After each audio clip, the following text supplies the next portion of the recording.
आज हम लोग स्टार्ट करते हैं हिस्ट्री का आपका उत्तर वैदिक काल का बिल्कुल अंतिम पार्ट से ये। और हमने इससे पहले आपको विवाह, ठीक है बेटा, विवाह कितने प्रकार के होते हैं, ऋण कितने प्रकार के होते हैं, आश्रम कितने प्रकार के होते हैं, ये हम उत्तर वैदिक काल में बता चुके थे। स्त्रियों की स्थिति कैसी थी, इन सब के बारे में आपको जानकारी मिल चुकी है। आश्रम कितने होते हैं, सारे वीडियो पड़े हुए हैं प्लेलिस्ट में, आप जाकर देख सकते हैं। जिन बच्चे ने अभी तक चैनल सब्सक्राइब नहीं किया वो सब्सक्राइब करें, बेल आइकन को जरूर दबा लें, जिससे आपको मिलने वाला हर एक नोटिफिकेशन आपको मिलता रहे।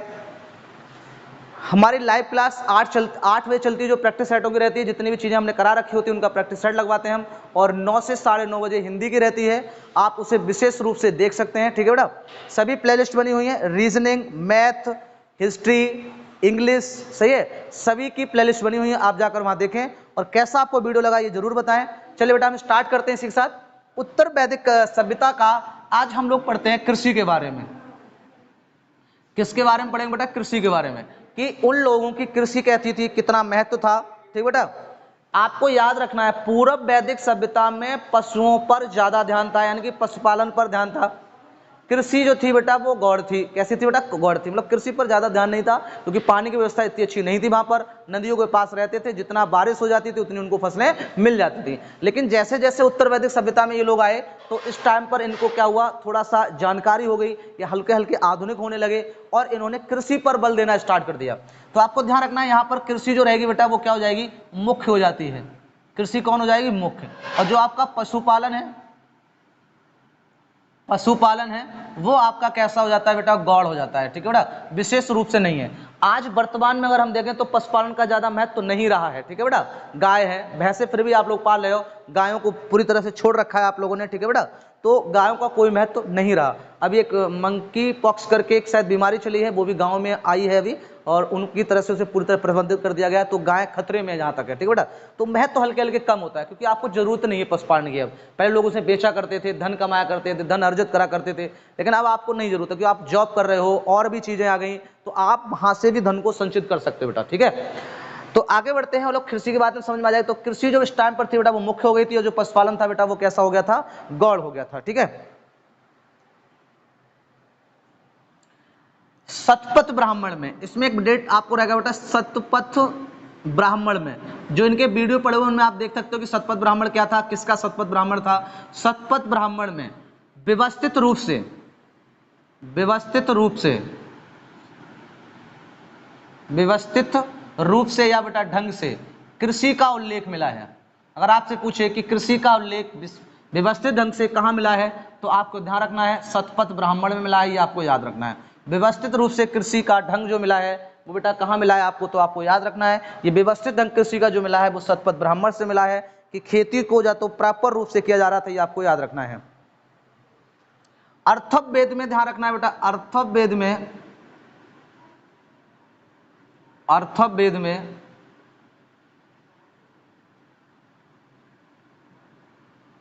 अर्थवेद में कृषि की रक्षा के लिए, कृषि की रक्षा के लिए, कृषि की रक्षा के लिए मंत्रों का उल्लेख मिला है, मंत्रों का उल्लेख मिला है, ठीक बेटा। कृषि की रक्षा के लिए क्या मिला है? मंत्रों का उल्लेख मिला है, कि ये लोग कहते थे कृषि की रक्षा के लिए हम लोग क्या करें, मंत्रों, जैसे कीड़े हैं, बीमारी है, उनसे बचाव के लिए यज्ञ है, मंत्रों का उच्चारण है, अगर ये करेंगे तो कृषि कैसे रहेगी बेटा? सुरक्षित रहेगी, उसमें कोई रोग नहीं लगेगा। कठक संहिता में आपको ध्यान रखना है बेटा, अगला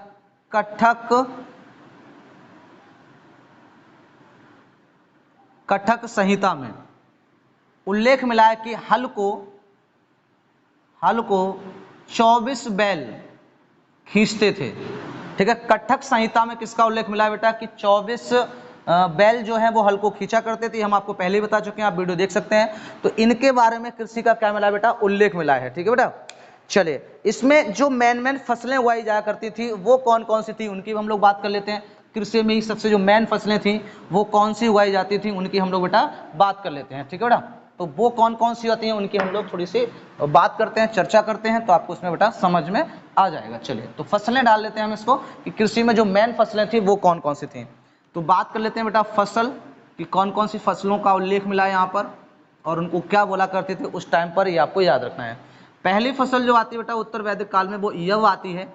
दूसरी फसल जो आती है बेटा वो गौधुम आती है। कौन आएगी बेटा? गौधुम आएगी। तीसरी जो आती है बेटा वो माश आती है। माश को क्या बोलते थे अभी हम आपको बताएंगे। अगली बेटा जो आती है सरसिका आती है। सरसिका आती है। सरसिका है बेटा। अगला आएगा आपका कौन? उम्म आएगी।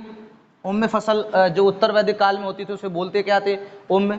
शशांकम आएगा, या तिल लिख लो, तिल आएगा बेटा। तिल की भी फसल उस टाइम पर होती थी। तो किन किन की फसलें होती थी उनकी हम लोग बात कर लेते हैं बेटा, ठीक है। अब जो है बेटा इसमें जौ,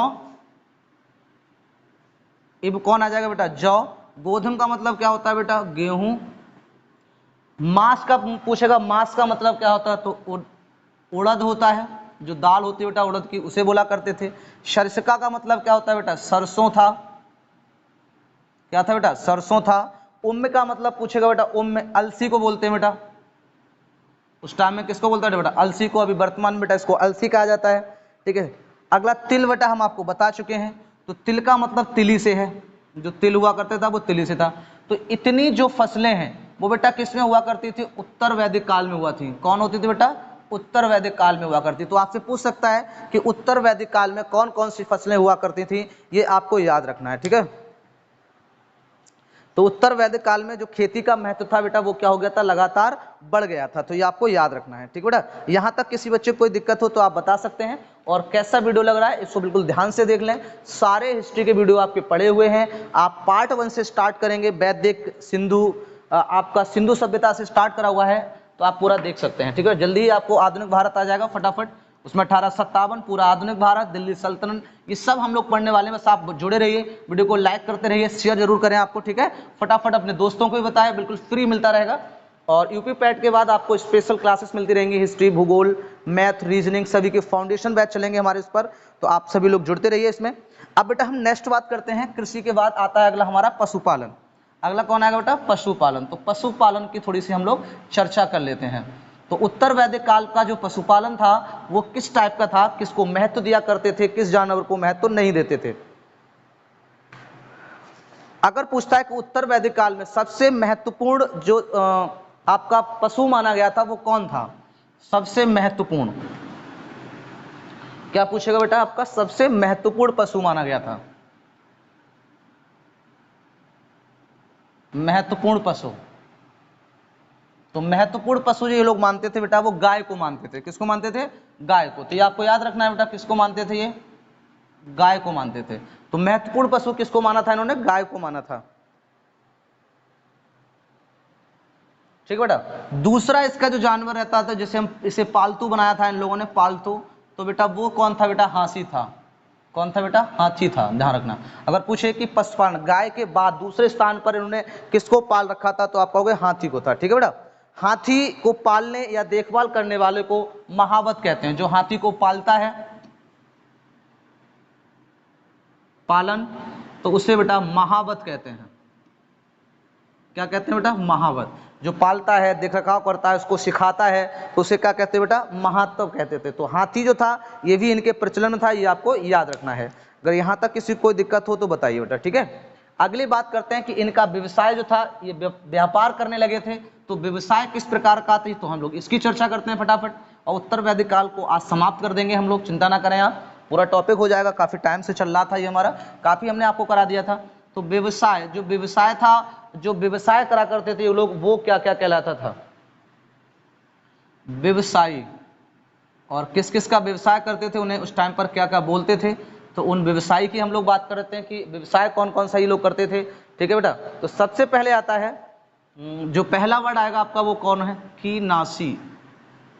कीनासी, कीनासी का मतलब हुआ करता था कि जो खेती करा करते थे, जो खेती करके व्यापार करते थे, खेती करने वाले, वो कीनस कहलाते थे, ठीक है बेटा। व्यवसाय में पहला कौन है? कीनस। अगला बेटा आता है कुलाल। कुलाल, कुलाल उस टाइम पर किस व्यवसायी को कहा करते थे? तो कुणाल जो बेटा थे वो कुम्हार को कहते थे। किसको बोलते थे बेटा? कुम्हार। किसको बोलते थे बेटा? कुंभाकार, कुंभाकार लिख दो बेटा इसको, कुंभाकार को कहते थे।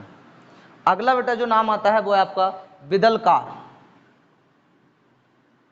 बिदलकार, बिदलकार किसको कहा करते थे उस टाइम पर? ठीक है बेटा, बिदलकार किसको कहा करते थे? तो बेंत की वस्तुओं का निर्माण करने वाले, जो बेंत वृक्ष होता है उससे जो वस्तुएं बनाया करते थे, बेंत की वस्तुओं का निर्माण, जो बेंत की, जैसे आपने आजकल भी देखी होगी बांस की जो आपकी कुर्सियां चलती हैं, बरेली की काफ़ी प्रसिद्ध रहती हैं, तो वहाँ से लोग खरीद के भी लाते हैं। बांस की कुर्सियां बनी होती हैं, टेबल भी बांस की बनी होती है, सही है। तो बेटा सब बांस की बनी, तो वो बेंत वाला बांस होता है। कौन सा होता है बेटा? बेंत वाला। तो उससे जो वस्तुएं बनाकर निर्माण करके बेचा करा करता था वो बेटा क्या कहलाता है? बिदलकार कहलाता था। क्या कहता है? बिदलकार कहलाता था। ठीक है बेटा। अगला कंटकी कारी, कंटकी कारी किसको कहा करते थे? तो जो बांस की वस्तुएं बनाकर बेचता था, बांस की वस्तुएं बनाकर जो बेचा करता था तो उन्हें क्या कहते थे बेटा? कंटककारी कहा करते थे। बांस, अगला एक नाम आता है बेटा इसमें, बांस, बांस किसको कहा करते थे बेटा? तो बांस जो कपड़ा धुलने वाला था, जैसे धोबी आजकल हम लोग कहते हैं, तो कपड़ा धुलने वाला,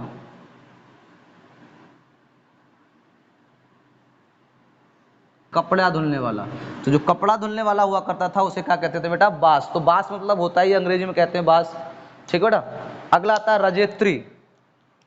अगला कौन है बेटा? रजयत्री, रजयत्री। तो कपड़ा रंगने वाला जो व्यक्ति हुआ करता था, जो कपड़ा रंगा करता था, कपड़ा रंगने वाला, कपड़ा रंगने वाला, कपड़ा रंगने वाला। तो कपड़ा रंगने वाला जो था बेटा वो क्या कहलाता था? आपका रजयत्री कहलाता था। क्या बोलते थे इसे बेटा? रजयत्री। ठीक है बेटा। तो ये आपको याद रखना है। अयस्ताप किसे बोलते थे? अयस्ताप पूछेगा आपसे बेटा, अयस्ताप किसे कहते थे? तो अयस मतलब होता है बेटा लोहा। ठीक है बेटा। तो धातु गलने वाला, जो धातु को गलाया करता था, धातु गलाने वाला, जो धातु को गलाया करता था, तो धातु गलाने वाला क्या कहलाता है बेटा? अयस कहलाता था। पेशकारी क्या करते थे बेटा? पेशकारी,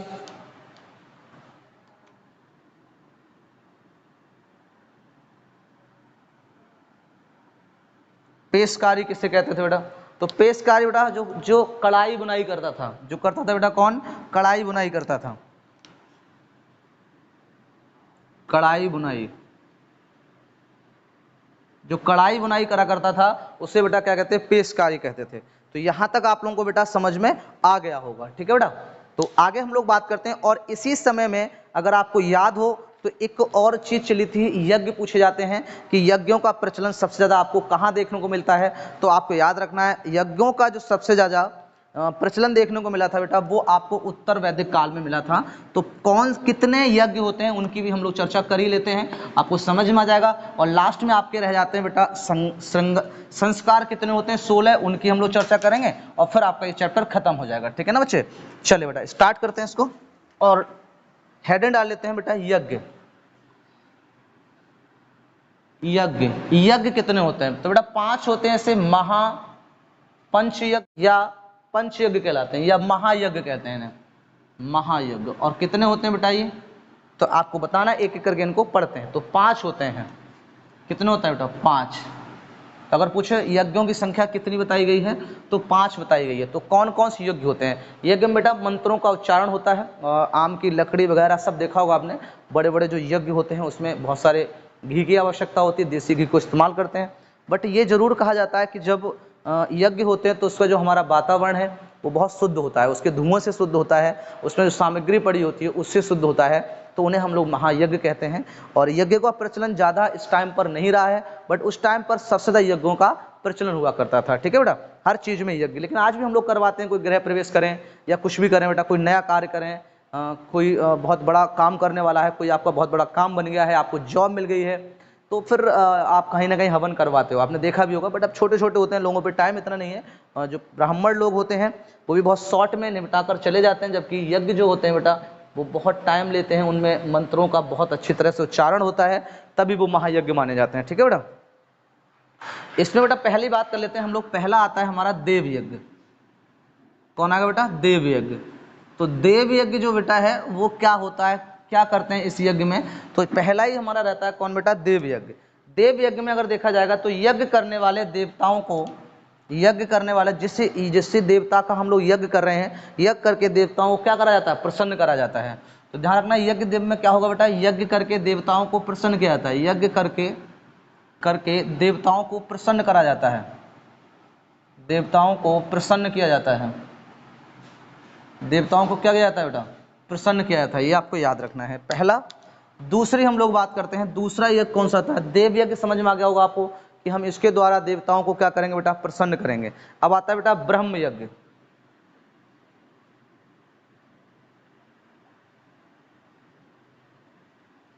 ब्रह्म यज्ञ, ठीक है बेटा। ब्रह्म यज्ञ क्या होता है? इसमें बेटा वेदों का अध्ययन या अध्यापन करना होता है। जब आप वेदों को पढ़ना प्रारंभ करेंगे उससे पहले एक यज्ञ किया जाता है, और जिसे हम लोग क्या कहते हैं बेटा? आप ध्यान रखना है, ब्रह्म यज्ञ कहा जाता है। तो लिखो वेदों के अध्ययन के समय, वेदों के अध्ययन के समय, अध्ययन के समय। तो ये ध्यान रखना है आपको, कौन सा वेद वो ब्रह्म यज्ञ माना जाएगा? तो जब वेदों का अध्ययन या अध्यापन स्टार्ट किया जाता है तो उस टाइम पर आपको ध्यान रखना कौन सा किया जाता है। तो आप कौन सा करा जाएगा बेटा? आप ध्यान रखना है, तो ब्रह्म यज्ञ किया जाता है, ठीक है बेटा। तीसरा आता है पितृयज्ञ। ये सब अलग अलग हुआ करते थे। पितृयज्ञ का मतलब होता है जब वो किसी की डेथ हो जाती है, आपने देखा होगा, तो उसके बाद 13वीं जिस दिन होती है, या शायद 13वीं होती है, तो 13वीं वाले दिन एक छोटा सा यज्ञ किया जाता है अब पितृ शांति के लिए, उनमें पिंडदान दिए जाते हैं, तो उससे बेटा क्या बोलते हैं? पितृयज्ञ बोलते हैं। ये आपने देखा होगा, कोई मर जाता है उसको जब 13वीं होती है उस टाइम पर ये आपको छोटा सा एक ब्राह्मण यज्ञ करता है। उसमें ब्राह्मण को बहुत सारी चीज़ें दान दी जाती हैं ना, कपड़े हैं, चारपाई है, ठीक है, छतरी है, टॉर्च है, ठीक है, थाली लोटा है। तो इस टाइम पे जो भी जैसा भी हो ना, उस टाइम पे उन्हें क्या कर जाते हैं बेटा? दान दिए जाते हैं, ठीक है। तो बहुत सारा इन्हें दान दिया जाता है ब्राह्मणों को, ध्यान रखना उस टाइम पर। तो उसे हम लोग बेटा क्या बोलते हैं? तो आप ध्यान रखना पितृयज्ञ बोलते हैं। तो इसको आपको याद रखना है कि श्रद्धा या पिंडदान के लिए करा जाता है बेटा। ये क्या होता है? पिंडदान के लिए, पिंडदान के लिए किया जाता है। किसको किया जाता है बेटा? पिंडदान के लिए किया जाता है, ठीक है बेटा। और चौथा देखते हैं हम लोग भूत यज्ञ। चौथा जो आता है बेटा कौन आता है? भूत यज्ञ। भूत यज्ञ। भूत यज्ञ किसके लिए होता है? तो आपको ध्यान रखना, जब पशु बलि या भूत प्राणियों को शांत करा जाता है। किसी भूत आ जाए, देखा होगा आपने, जो पुजारी टाइप के लोग होते हैं, ठीक है, वो यज्ञ करते हैं, ठीक, कहते हैं हम भूत को शांत करेंगे, उसे यहाँ बुलाएंगे। फिर जो भी देवियाँ होती हैं, महिलाएं होती हैं, उन पर भूत आता है और पूरा बाल खोल डालते हैं। तो भूत सिर्फ बाल खोलने आता है उनका, ठीक है, बाकी कुछ नहीं करने आता है।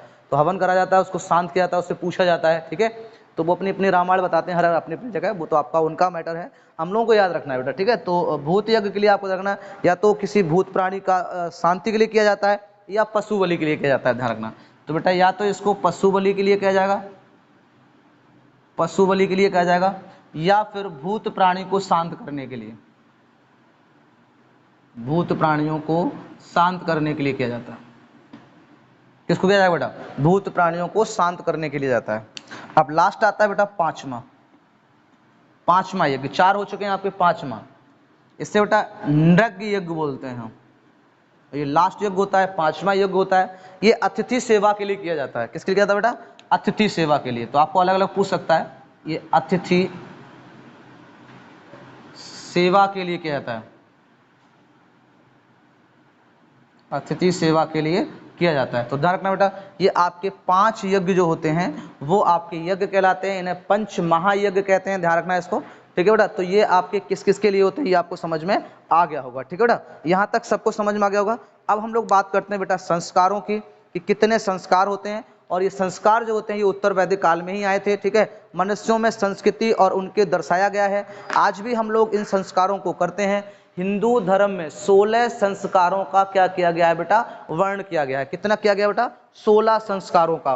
तो कौन कौन से संस्कार होते हैं, किस किस समय पे होते हैं, यही आपका इस टॉपिक का अंतिम टॉपिक है। और उत्तर वैदिक सभ्यता पूरी तरह से समाप्त हो जाएगी। इसका मतलब हुआ बेटा वैदिक सभ्यता पूरी तरह से समाप्त हो जाएगी, ठीक है, ध्यान रखना इसको। तो फिर हम लोग जो आधुनिक भारत आया हुआ है आपका वो वाला पढ़ेंगे, ठीक है, फटाफट खत्म करा देंगे उसको, बहुत ज़्यादा टाइम नहीं लगेगा उसमें। तो चलिए बेटा आगे बात करते हैं। और 16 है, तो हिंदू धर्म में कितने संस्कारों की बात की गई है? तो अगर आपसे संस्कार पूछता है तो आप बताएंगे बेटा 16 संस्कारों की बात की गई है। कितने संस्कार बताए गए बेटा? 16 संस्कार बताए गए हैं। एक एक करके हम लोग स्टार्ट करते हैं, इसको फटाफट बताते चलेंगे आपको, ठीक है। पहला जो आता है बेटा वो गर्भाधान संस्कार आता है। गर्भाधान संस्कार, ये पहला संस्कार होता है बेटा, ध्यान रखना है। गर्भाधान संस्कार क्यों करा जाता है? तो जब माँ के गर्भ में जीव की स्थापना होती है, माँ के गर्भ में क्या होती है बेटा? जीव की स्थापना होती है, तो उसे हम लोग क्या कहते हैं? गर्भाधान संस्कार कहते हैं। ध्यान रखना बेटा, जब जीव मतलब जो छोटा शिशु होता है उसकी स्थापना होती है माँ के गर्भ में, तो ध्यान रखना बेटा माँ के गर्भ में जीव की स्थापना, तो बेटा कौन सा संस्कार कहलाता है? ठीक है बेटा, जब माँ के गर्भ में शिशु या जायगोट जिसे बोलते हैं हम लोग, वो बन जाता है, तो उस टाइम पर गर्भाधान संस्कार कहलाता है। यही आपके 16 संस्कारों में पहला संस्कार है। ठीक है बेटा, दूसरा बात कर लेते हैं हम लोग। दूसरा पुंसवन संस्कार।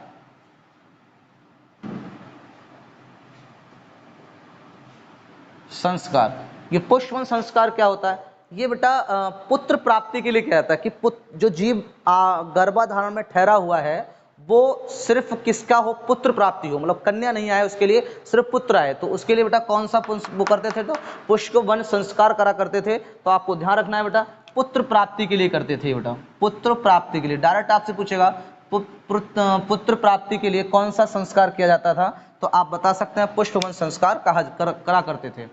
तीसरे की हम लोग बात करते हैं कि तीसरा संस्कार कौन सा है बेटा? इसके बाद अगला जो आता है सीमांतो संस्कार आता है बेटा, सीमांतो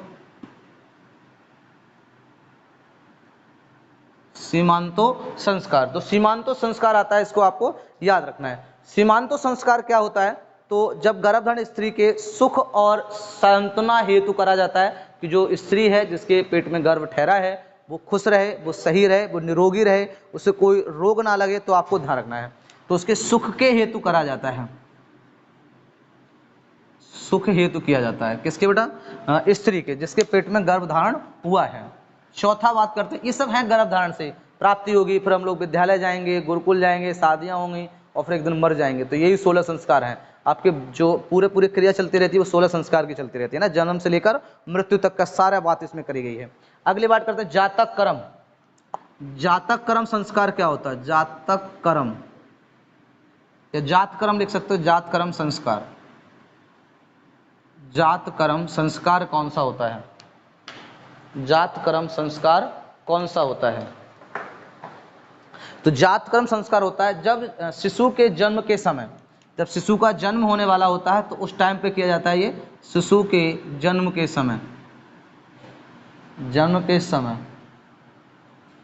शिशु के जन्म के समय एक संस्कार किया जाता है, जैसे जातक कर्म या जात कर्म। शिशु कर्म, जब शिशु का जन्म होता है तो उस टाइम पर यह संस्कार किया जाता है, जैसे जात कर्म संस्कार कहते हैं, और ये शिशु के समय, जन्म के समय किया जाता है। अगला आता है बेटा नामकरण। पांचवा आता है बेटा कौन सा? नामकरण। तो नामकरण कौन सा है? तो इसको बात कर लेते हैं। तो नाम से ही समझ में आ रहा होगा बेटा क्या है? नामकरण। नामकरण संस्कार, नामकरण संस्कार। तो क्या होता है नामकरण संस्कार? जब शिशु का जन्म हो जाता है और उसका क्या होता है बेटा? नाम रखना होता है। तो शिशु के नामकरण हेतु, आप सभी के होता भी होगा, हमारे यहाँ भी सबके होता है। तो जब शिशु का जन्म होता है उसके बाद एक नामकरण संस्कार होता है। ठीक है बेटा, हम लोग उसी समय लोगों को दावत खिलाते हैं, देखा होगा आपने, तो वो सब आपका क्या कहलाता है? नामकरण संस्कार कहलाता है। निष्क्रमण संस्कार की बात कर लेते हैं हम लोग, बहुत अच्छा रहता है ये निष्क्रमण। इस टाइम पर शिशु को सबसे पहले निष्क्रमण संस्कार, इसमें क्या होता है बेटा? जो शिशु होता है उसको क्या करा जाता है? घर से पहली बार बाहर निकाला जाता है, तो इसे निष्क्रमण संस्कार बोला जाता है। पहले वो माँ के पास रहता है, ठीक है, माँ के पास के बाद जिस दिन आपका नामकरण संस्कार हो जाता है उसी टाइम पर उस बच्चे को, माँ को नहलाया जाता है।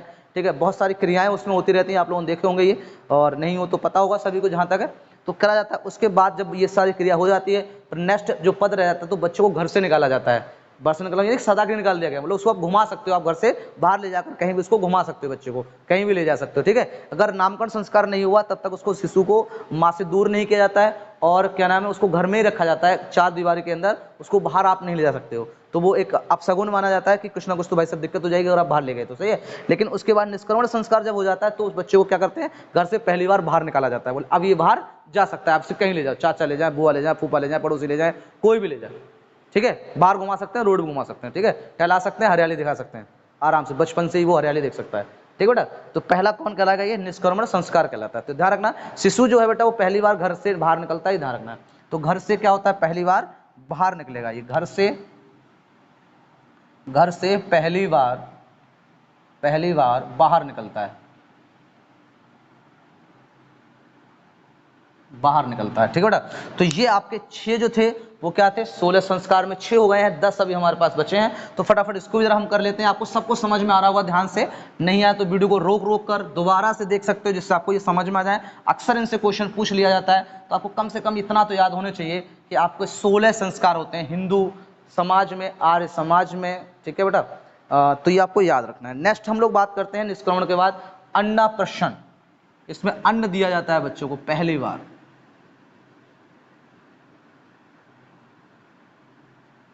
बेटा क्या होता है, बच्चे को अन्न दिया जाता है, बुआ के द्वारा इसको मीठी खीर खिलाई जाती है पहली बार। तो ध्यान रखना, पहली बार क्या करा बेटा, अन्न खिलाया जाता है, पहली बार अन्न ग्रहण कराया जाता है, ठीक है। पहली बार बच्चे को क्या होगा बेटा, अन्न ग्रहण कराया जाता है, ठीक है बेटा। अगला आता है जूड़ाकरण, ये 7वां हो गया बेटा। 8वें की बात कर लेते हैं, जूड़ाकरण संस्कार क्या होता है। तो इसमें बेटा जूड़ाकरण, जो मुंडन संस्कार बोलते हैं, इसे ये पहली बार सर मुड़वाया जाता है, इसे बेटा क्या बोलते हैं, मुंडन बोलते हैं, मुंडन संस्कार, इसे बेटा क्या बोलते हैं, मुंडन संस्कार बोलते हैं, ठीक है। पहली बार क्या होता है बेटा, इसको बाल कटवा दिए जाते हैं, सर को पूरा गंजा करा दिया जाता है, तो इसे बेटा क्या बोलते हैं, मुंडन संस्कार बोलते हैं, ठीक है बेटा। कर्णभेदन, अगला बेटा कौन आएगा, कर्णभेदन। तो कर्णभेदन में क्या होता है बेटा, कान को छेद दिया जाता था। कर्णभेदन में क्या होता था बेटा, कानों को क्या कर देते बेटा, शिशु के कान को छेदा जाता था। तो कर्णभेदन में ये तो आपको नॉर्मल याद रह जाएंगे, शिशु के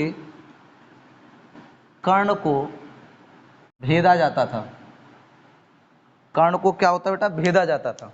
अगला बेटा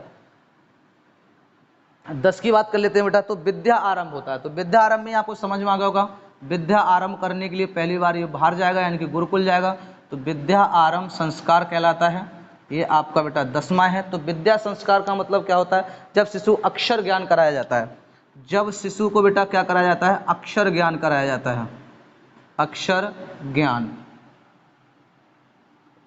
जब शिशु को पहली बार कराया जाता है बेटा, अक्षर ज्ञान कराया जाता है।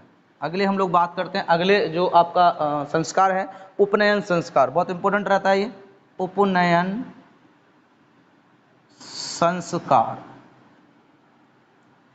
उपनयन संस्कार क्या होता है, इसको आपको बताना, जब बालक या कन्या गुरु आश्रम में प्रवेश करता है, जब शिशु जो होता है या जो बालक होता है, बालक गुरुकुल में प्रवेश करता है,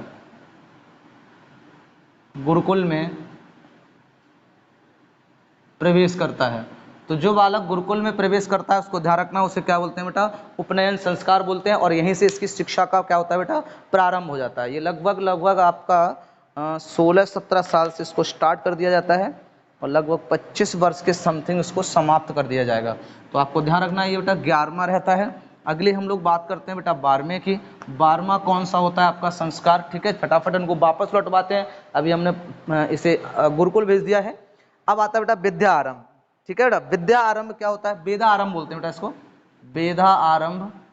वेदा आरंभ में क्या होता है, सबसे पहले बेटा जो होते हैं ना वो वेद सिखाए जाते हैं। क्या सिखाए जाते हैं बच्चे को बेटा, पहले ये 12वां स्थान रहेगा आपका। तो शिशु को वेद सिखाना या बालक को वेद प्रारंभ कर दिए जाते हैं, वेदों की शिक्षा देनी स्टार्ट करते हैं, बालक को वेद प्रारंभ करा दिए जाते हैं। तो उससे बेटा हम लोग कहते हैं वेदा आरंभ संस्कार बोलते हैं, यानी कि बच्चों को वेद पढ़ाना या वेदों को सिखाना स्टार्ट कर दिया जाता है, ठीक है। आपको इसको याद रखना है। अगली बेटा हम लोग बात करते हैं केशांत। अगला आता है बेटा 13वां आएगा केशांत। केशांत संस्कार आएगा बेटा, के साथ संस्कार। के साथ संस्कार में क्या होता है, जब गुरुकुल में बच्चा होता है उस टाइम पर, तब बालक को पहली बार दाढ़ी मूछ हटवा दी जाती है। क्या होता है बेटा, पहली बार दाढ़ी मूछ हटाई जाती है। ठीक है बेटा, तो इसको हम लोग क्या कहते हैं, केशांत। तो बाल भी हटा दिए जाएंगे, मूछ दाढ़ी सब बिल्कुल एकदम गंजा कर दिया जाता है। आपने देखा जो गुरुकुल में बच्चे रहते हैं उनका पूरा सत्र क्या होता है, कोई बाल फाल उगने नहीं देते हैं वो, और उसको बार बार क्या करते हैं, चेंज कराते रहते हैं। सही है, तो एकदम जो मस्तिष्क एकदम ओपन रहे और पूरी तरह प्रॉपर रूप से सिग्नल आते रहे। सही है, तो एकदम गंजे कर दिए जाते हैं गुरुकुल में। अगर आप देखोगे तो यही आज भी संस्कृति है, वो आज भी ऐसे ही करते हैं। ठीक है बेटा, और वो दोहों को बार बार पढ़वाते हैं जिससे वो याद हो जाए। उस टाइम पर जो थी बेटा लिखने की कोई व्यवस्था नहीं थी, तो इसको आप याद रखेंगे। ठीक है बेटा, समावर्तन जो संस्कार होता है वो क्या होता है, समावर्तन संस्कार। तो हम तेजी से करवा रहे हैं इसको, थोड़ा थोड़ा जल्दी जल्दी, क्योंकि हमारा पैट नजदीक आ रहा है, तो फटाफट हमें चीज़ों को खत्म कर लेना है।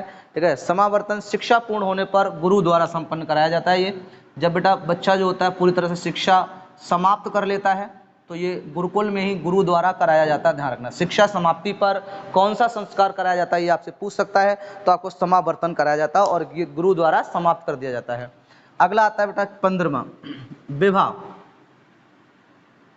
विवाह संस्कार। ये भी आप जानते हो बेटा, अब गुरुकुल के बाद ये वापस आएगा घर और उसके बाद इसका विवाह कराया जाएगा, उसे विवाह संस्कार बोलते हैं। तो ग्रस्त जीवन में क्या करता है बेटा, ये प्रारंभ करता है। ग्रस्त जीवन में प्रारंभ करता है। ग्रस्त जीवन में क्या करता है बेटा, ये प्रारंभ करता है।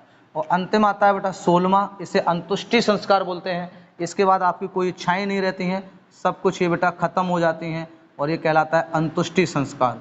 सभी के संस्कार ये होते हैं बेटा, आपको मालूम नहीं पड़ते हैं, आजकल प्रचलन में कम है, बट अंतुष्टि संस्कार तो जरूर होगा। तो मृत्यु के बाद अंतिम संस्कार बोलते हैं इसे बेटा, क्या बोलेंगे, अंतिम संस्कार। और ये आपके मृत्यु के बाद होता है, जब आपकी डेथ हो जाती है तो उसके बाद आपका 10वां 13वां ये सब अंतुष्टि कहलाता है। आपको जलाना ये सब क्या कहलाएगा बेटा, अंतुष्टि संस्कार कहलाता है। ठीक है बेटा, तो आप आज हमने उत्तर वैदिक जो सभ्यता थी उसको पूरी तरह समाप्त कर दिया है। नेक्स्ट टॉपिक में हम लोग मिलेंगे आधुनिक भारत में। ठीक है बेटा, स्टार्ट करते हुए पूरा खत्म करेंगे हिस्ट्री को। और अगर वीडियो पसंद आया तो लाइक जरूर करें, कमेंट करके बताया करें, अपने दोस्तों को शेयर करिए। ठीक है, सारी क्लासेस यूपी पैट की लगातार चल रही हैं, आप तैयारी करा रहे हैं यूपी पैट की, तो आप लोग जुड़ते रहिए। शाम को 8 बजे आपकी लाइव क्लास चलती है जो हिस्ट्री की होती है, इसमें बहुत सारे हम प्रैक्टिस सेट लगवाते हैं, अच्छे क्वेश्चन आंसर लगवाते हैं, तो आप वहाँ भी जुड़ सकते हैं। ठीक है बेटा, तो आज के लिए हम वीडियो को इतना ही रखेंगे। सभी बच्चों के लिए बहुत बहुत धन्यवाद। जय हिंद, जय भारत।